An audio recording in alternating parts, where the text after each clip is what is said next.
First Decisions for Life Young Women Conference demand that the ITUC and UNI and their affiliates and the wage indicator expand Decisions for Life to the other countries and fully supports, integrates and mainstream Decisions for Life methods by building a modern trade unionism which is inclusive for young women and includes a young women-centered approach reflected in trade union policies, actions, structures, and in the composition of its membership and leadership at all levels. Moving on to the second point, helping to build spaces where young women feel safe to meet and talk and receive education which assists them to make decisions in their life. As a result, young women get empowered, they become leaders and improve their lives at home, work, in the trade unions and in the society in general. Vital labor market information about wages, salaries, law in national wage indicator websites plus in print, radio, television discussions, including the trade union media resources and social networks, and also to encourage the young women to use the wage indicator instruments. The last point, supporting the Decisions for Life network of young women from the local to the international level, which will build and support coalitions of men and women to move forward the gender equality agenda at work and at home. This will be achieved by fighting and advocating for national laws and for its effective implementation, the ratification of the ILO Convention 183 and 156, while supporting the adoption of an ILO Convention on domestic workers as well, and by including clauses in collective bargaining agreements and alternative measures which aim at Actually, we have heated discussions in the group regarding what we're going to do in the next 2 years, but the main thing all of us have agreed upon is that we are back. It's a very concrete, tiny thing that when we are back, the trade union people and women who are part of the Decisions for Life project take this DFL video and other materials and simply try to place them on their trade union websites. That, if we look back at the recommendation, we will see that that will be mainstreaming, that will be the information, and that will be a number of other recommendations, but they start just with small actions.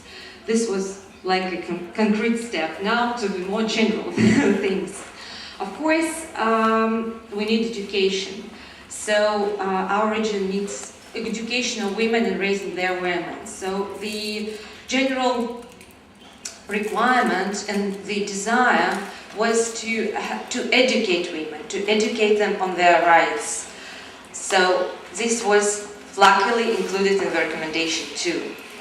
Another step which the group accepted to take was not only cooperation with Wage Educator Foundation in terms of providing information, but also encouraging women to use wage indicator web tools such as salary check and paycheck, so that to get back the unbiased information which they later can use for their trade union matters.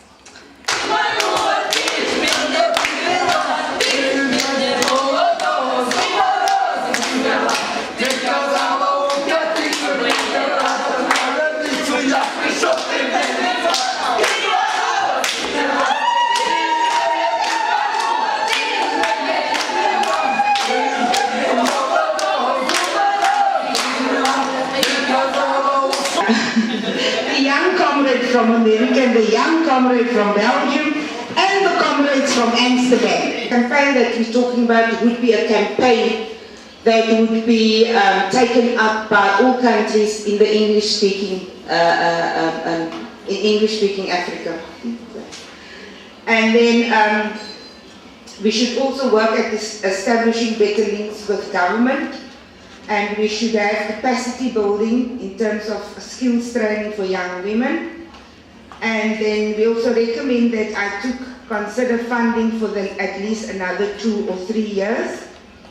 And we will support dynamic forms of interaction such as social networking, that is using Facebook, SMSs, and also websites which will go towards building supportive networks of young women.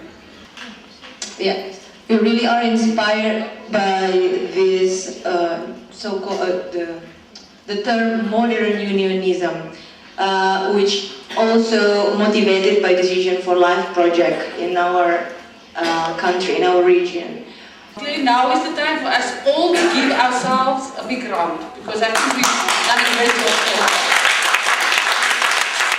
Because of your work and your great actions and great achievements and amazing personal stories and all the amazing work that this conference is organized just because you have done everything. It's a conference by you, for you. Here in the room, I'm so happy that after a couple of days that we feel all together, we as reporters, as people from all Moyatsa Platas, Gajimus, My Wages, Male Salarios, and whatever sites, we feel now together as one group of people for working on one project, and a project which is focusing really on crucial decisions. Keep especially confidence in yourself. Just continue, and we continue as one big team.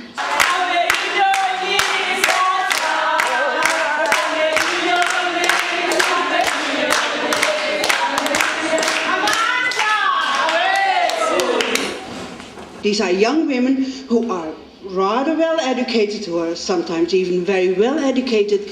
They have jobs in offices and they want to go ahead with their lives, and they are the ones who will support other women, who will draw other women into a life where they can have a say of their own lives.